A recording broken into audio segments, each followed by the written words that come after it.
E aí galera, esse aqui é o canal E aí Zé, o canal destinado a compartilhar conhecimento. E hoje nós vamos tratar de um assunto bastante interessante, que é hidrostática. Então isso foi a pedido da galera do Instituto Padre Miguelinho, a turma de física. Então vamos lá galera, em hidrostática nós vamos estudar aqui, vamos aprender sobre o princípio de Arquimedes. Então, começando, vamos começar a tratar aqui sobre fluidos. Por que isso é importante? Porque ele está ao nosso redor. Tudo ao nosso redor envolve fluidos. Nós bebemos fluidos, ou seja, água, refrigerante, chá, café. Respiramos fluidos, que é o próprio ar. Nadamos em fluidos, que é a água. E temos fluidos dentro do nosso corpo, que é o próprio sangue. Então, com base nisso, nós podemos até tirar uma noção bem simplista da coisa sobre a questão do estado físico da matéria. Então, nós chegamos à conclusão de que o sólido ele mantém a sua forma. Como exemplo, a gente pode ver essa pedra aqui, que ela vai sempre manter essa forma a menos que você quebre. Diferente desse líquido, que ele vai ter a forma do seu recipiente. A mesma coisa acontece com esse gás aqui dentro dessa bexiga. Vai ter a forma do recipiente que ele contém, nele está contido. Então, de maneira bem simples, nós podemos dizer que fluido é uma substância que pode fluir, escoar. Então tá aqui dois exemplozinhos aqui, ó, a cachoeira e os gases. São exemplos de fluido, são coisas que escoam. Então, dentro disso aí, a gente pode tirar algumas conclusões. Se você pegar uma seringa, preencher com água ou qualquer outro líquido e tampar bem o bico dela, e você pressionar o êmbolo, você vai ver que ele vai variar, vai ser comprimido, mas vai ser muito pouco, quase nada. Diferente do gás, que se você fizer a mesma coisa, com a seringa cheia de ar, a gente vai ver que a compressão, o nível de compressão é muito maior. Então, nisso nós tiramos duas conclusões. Primeiro, que os líquidos são muito difíceis de comprimir.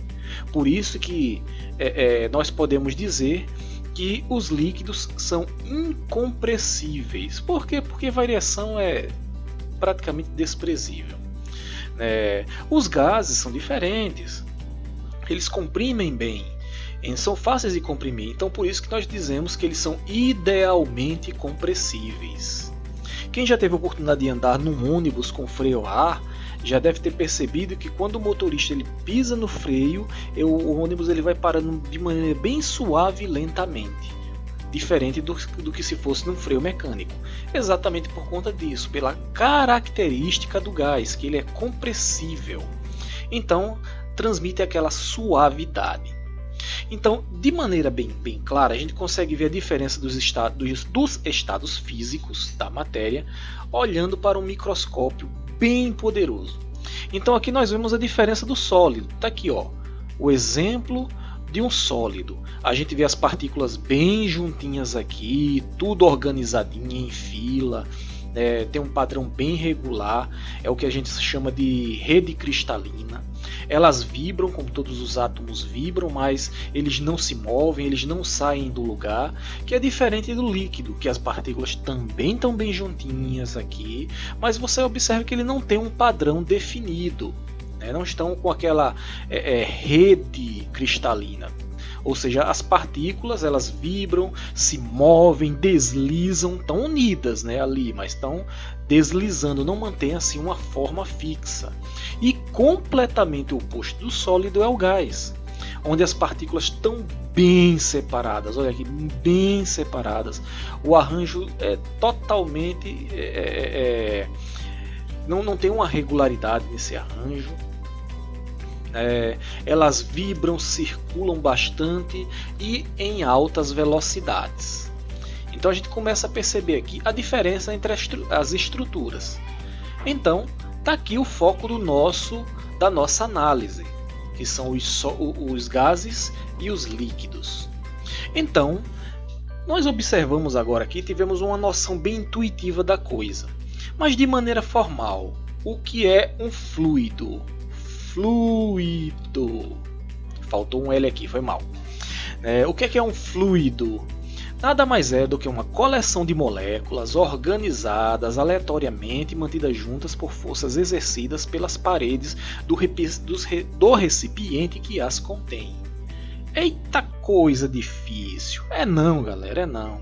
Essa é um monte de palavra bonitinha para dizer que é aquilo que a gente concluiu, né? Que é uma coisa que escorre, de maneira bem simples. Então a gente vai estudar o fluido e o campo que estuda o fluido é a fluidoestática, ou que é mais comum, hidroestática, né? Que estuda exatamente isso, o comportamento dos fluidos, que são líquidos e que são gasosos. Note, em repouso, daí o nome de estática. Então, gente, antes da gente falar do princípio de Arquimedes, vamos fazer um combinado.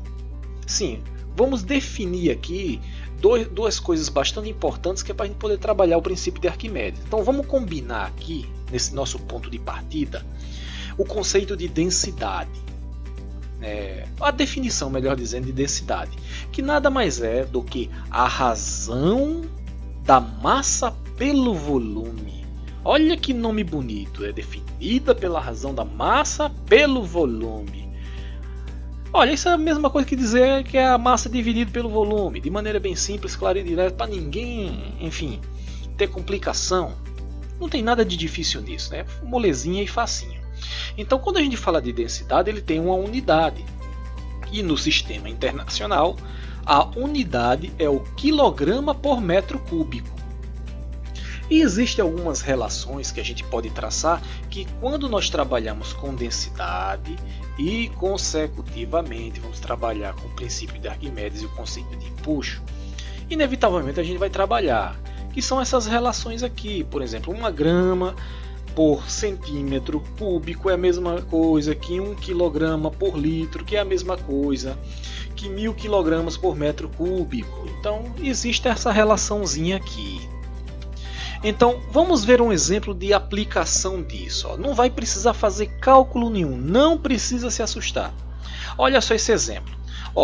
Uma caixa d'água de 1000 litros, ou seja, 1 metro cúbico, que se encontra ao nível do mar e está cheia com mercúrio a 20 graus Celsius. Isso aqui é muito importante porque a temperatura ela influencia na densidade. Então está aqui a 20 graus Celsius e pesa 1.360 kg. Então, esquecendo aí o peso da caixa d'água em si, só o conteúdo, só o mercúrio. Qual é a densidade do mercúrio? Tempo. Dá uma pausa e tenta responder. Será que é a letra A, que é Rho, que isso aqui não é P, é Rho, uma letra grega Rho, igual a 1,36 kg por litro, ou é a letra B, que é D, igual a 1,36 kg por litro, ou nenhuma das alternativas anteriores? Qual é a opção correta? Já encontrou? Então vamos ver. A opção correta é a letra A, Rho igual a 1,36 kg por litro. Mas talvez alguém pergunte, mas professor, por que não é D? Até porque tem uma formulazinha com D igual a massa dividido pelo volume e é D de densidade. Então, por que é esse daí? Qual que é a diferença? Gente, olha só essa observaçãozinha bem legal. Se um corpo for maciço e homogêneo, a densidade pode ser chamada de massa específica e ela tem essa característicazinha aqui, ela usa essa letra gregazinha aqui, Rho. Ou seja, o que é uma massa específica? A gente pode dizer de maneira bem grosseira que é aquilo que é composto por um só elemento. Por exemplo, nessa questão aqui não estavam falando do mercúrio, tá aqui, um único elemento aqui, ó, Hg. Agora, se fosse a água, a gente usaria Rho, usaria essa fórmula aqui? Não, a gente usaria essa fórmula aqui. Densidade igual massa sobre volume. Por quê? Porque a água ela é composta de dois elementos, que é o hidrogênio e o oxigênio. Se fosse só oxigênio, aí sim seria massa específica. Sacaram a diferença? Conseguiram perceber? Então, se por um acaso cair em alguma questão, uma pegadinha dessa, porque é uma pegadinha bem sem vergonha, cair uma pegadinha dessa e a pessoa, por um acaso, escorregar, é tudo que quem elaborou a questão queria. Então, quem assistiu essa aula não vai cair nesse erro. Pois bem, vamos para um outro ponto que nós devemos dar atenção. É um outro nosso combinado, que é exatamente a questão da pressão.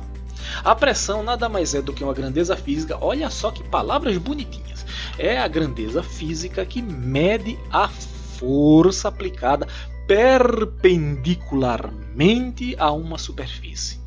Trata-se de uma grandeza escalar e que pode ser calculada, note, pela razão entre força e área. Olha só que palavreado, mas professor, traduz isso aí. Gente, essa conversa todinha é para dizer que a pressão é em todo lugar do objeto. Conforme vocês estão vendo aqui nessa gravura, ó, em todos os lados é exercido a pressão. O fluido ele exerce a pressão. Tá? Essa conversa bonitinha aqui é só para dizer isso. Perpendicularmente, tá aqui, ó, bate de frente, a ação da força da pressão, ó, direto assim. Conseguiram entender? Que não é uma coisa tão complicada? Pois bem, e note só, olha, a pressão ela é exercida em toda a área do objeto, ó, em cima, embaixo e dos lados. Agora uma curiosidade, por que será que as setas são menores em cima e maiores embaixo? Perceberam só? Segura a peteca que já já a gente trata disso aí.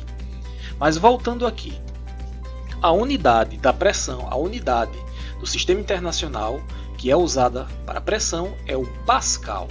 E esse Pascal ele equivale a newtons por metro quadrado. Tá aqui, ó, um Pascal é igual a 1 newton, que é a força, por metro quadrado. Lembra da definição que está aqui embaixo? Ó, pode ser calculado pela razão entre força e área. Tá aqui força, newton, e área, metro quadrado. E também a pressão pode ser medida em ATM, atmosfera, ATM de atmosfera, olha só que legal. Então, um ATM é a mesma coisa, é igual que 101.325 Pascal. Então, tem outras unidades, mas a gente também não vai entrar em detalhes aqui, que até porque não precisa complicar nada. Vocês vão ver que tudo é simples, tudo é fácil. Então, tá aqui a formulazinha, ó. Então, Pascal, você obtém Pascal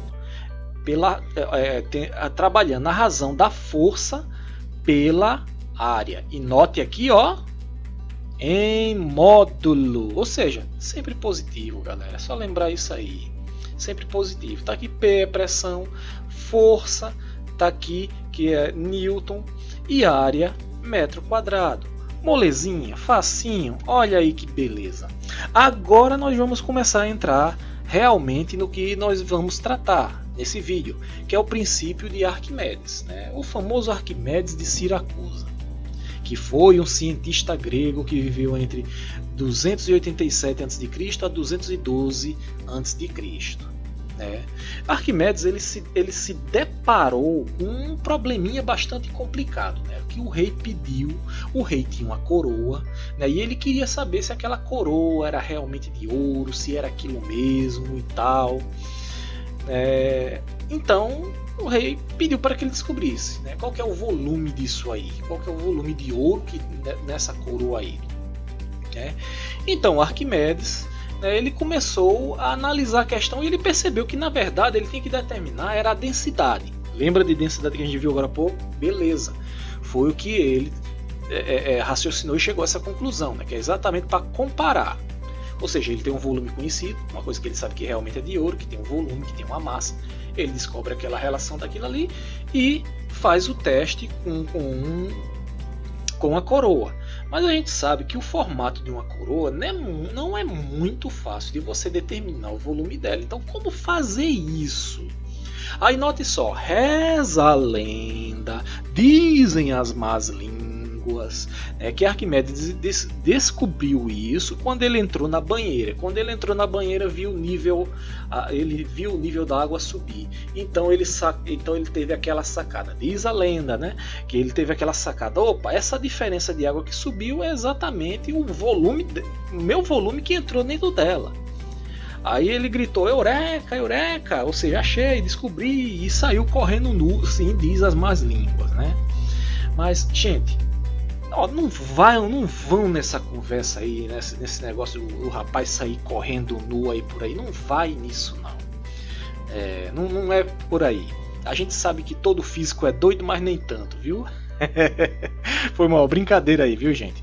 Mas falando sério, o que a gente precisa ter em mente, o que a gente precisa ter em mente é a definição, a conclusão que ele chegou.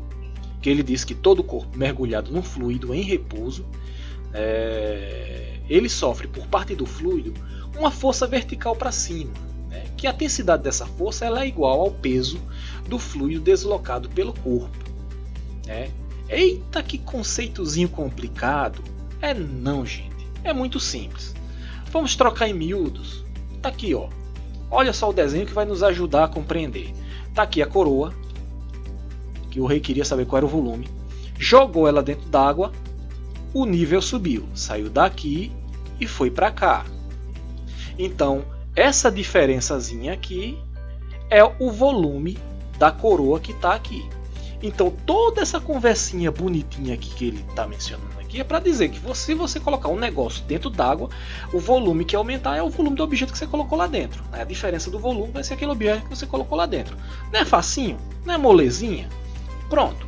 Então, vamos continuar a nossa conversa, Então, lembra que eu conversei com vocês sobre aquela questão das setinhas? Vamos tratar agora. Então, lembra da definição que diz que a pressão ela é perpendicular. Lembra daquela palavra bonitinha? Ó, perpendicular em todos os lados do corpo, em toda a área do objeto. Beleza?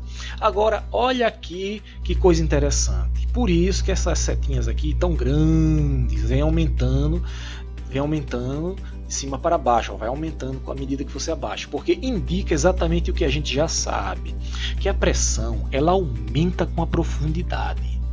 Ela aumenta, quanto mais profundo, maior é a pressão. Por isso que quando a gente está nadando na superfície, a gente não sente muita coisa. Mas quando a gente vai nadar no fundo, quer seja numa piscina, num rio, no lago, no mar, a gente sente uma pressãozinha no ouvido. É exatamente esse, porque a força da pressão exercida embaixo ela é maior do que em cima. Tranquilão? Então a gente chega à conclusão. Vamos primeiro para as laterais. Pronto. Se nas laterais a cada altura ela é igual, tanto faz de um lado como do outro, a pressão é a mesma, de acordo com a altura. Se você pegar o objeto e dividir várias vezes, em cada segmento desse que você fizer, a pressão vai ser igual, tanto de um lado como de outro. Tanto é que se não fosse assim, se um lado tivesse mais força do que o outro, o que ia acontecer? Ia mover o objeto.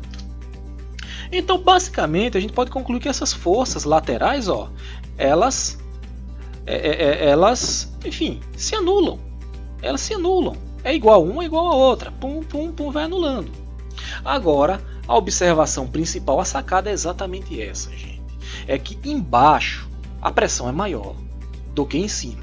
Em todos os lados do objeto, incluindo aqui embaixo, tá vendo? Até aqui embaixo a pressão é maior do que em cima do objeto. Então, se a pressão aqui embaixo é maior, que conclusão a gente chega? Que as forças que o fluido exerce na parte de cima é menor do que as forças que o fluido exerce na parte de baixo. Então a gente vê aqui que F2, a força de baixo, é maior do que a força de cima. O que é que acontece? Então a gente chega à conclusão de que a conclusão é uma força resultante para cima. E qual é o nome dessa força para cima? Chama-se empuxo.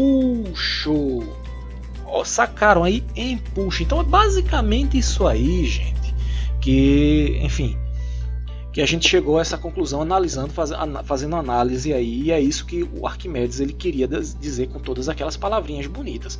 Então tem algum mistério nisso? Não tem, moleza, facinho. Então olha só, tem fórmula para isso? Tem, na física tudo tem fórmula, né? Então tá aqui a fórmula para a gente calcular o empuxo. Tá aqui empuxo, que é a letra E, vezes essa letra D, que é a densidade do objeto, do corpo, é a densidade dele, cada material tem uma densidade. Então se você multiplicar a densidade pelo volume submerso, o volume que está dentro do fluido, né, e também multiplicar pela aceleração da gravidade, que é 9,81 piriri parará, né, mas vamos arredondar aqui, 9,81, né, só para facilitar, 9,81, então você pode encontrar o empuxo. Tranquilinho? É fácil, não é molezinha? Agora lembre-se, vamos lembrar, gente, isso aqui se aplica não somente a líquidos, estamos falando de fluidos, e fluidos representam líquidos e gasosos. Belezinha? Nunca esquecer disso. Por que isso? Porque você pode, por exemplo, querer calcular o empuxo da sua sala de estar, da sua sala de casa, do seu quarto. É possível, você não está imerso num fluido chamado o ar que respiramos? Você pode calcular isso aí. Não tem mistério. Tranquilão? Beleza. Mas fica a pergunta. Então o que é que faz um corpo boiar ou afundar? Professor, beleza, entendi, tem o empuxo, tem uma força para cima, mas por que tem essa força para cima e tem objetos que boiam, ou seja, sobem, se eu botar lá embaixo ele sobe, e tem objetos que eles afundam, eles descem, mesmo tendo essa força para cima, mesmo tendo empuxo. Por que isso acontece? Então, gente, vamos fazer um experimentozinho.